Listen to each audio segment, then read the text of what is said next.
Regarde, dans la vie, normalement, qu'est-ce que l'homme il doit faire? Il doit progresser de façon douce, de façon progressive. Il doit grandir, s'élever, faire les mitzvot, étudier la Torah et progresser de façon lente, de façon organisée. Vous voyez? Avoir une progression qui est organisée. D'accord? Et la fête de Pessah, c'est exactement le contraire. C'est un moment où je fais un saut vers le futur. D'accord? Je saute. Je saute les étapes. Comment ça marche? Je vais vous dire.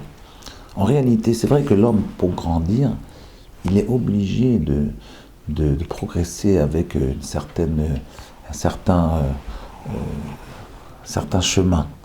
C'est-à-dire avec un certain catalogue. Comment dire, Yosef? Progresser avec des règles. D'être réglé dans sa progression. Mais quand l'homme il progresse de façon lente, qu'est-ce qui se passe? C'est qu'il commence à devenir passif. Et donc, plusieurs fois dans l'année, ou une fois, ou deux fois, qu'est-ce qu'il doit faire? Il doit arrêter, sortir de sa passivité et passer dans un autre mode qu'on appelle la yozma, c'est-à-dire se prendre en charge. Et là, prendre une décision pour s'élever de façon brutale quelques instants. Et après, reprendre le processus normal. Si vous comprenez un peu ce que je dis là.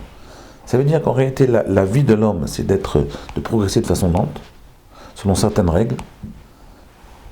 Mais au bout d'un moment, quand on fait ça, on ne se rend pas compte. En fait, on devient des moutons de panurge. On se laisse entraîner par le social, par la presse, par les communicants, par les influenceurs. Et alors, qu'est-ce qu'on fait pour sortir de ce système-là? C'est très simple. Vous savez ce qu'il faut faire? Il faut se prendre en main, devenir actif. Et là, je saute. C'est moi qui décide de faire ce saut-là. Ce saut-là, ça veut dire, je décide maintenant d'étudier 4 heures par jour au lieu d'étudier 1 heure par jour. Je décide maintenant de mettre les tefilines. Je décide maintenant de faire Shabbat. Je décide maintenant mon Shabbat, je vais lui donner de l'ampleur, je vais lui donner de l'intensité, je vais lui donner de la qualité. Je décide de donner de la qualité de vie à ma vie de Torah. Je décide de ne plus être un mouton de panurge dans un domaine particulier. Vous voyez, c'est ça le message de Pessah. Pessah signifie diloug, signifie saut. C'est un saut ontologique. Je saute vers le futur. Et après, je reviens à un niveau de progression lente.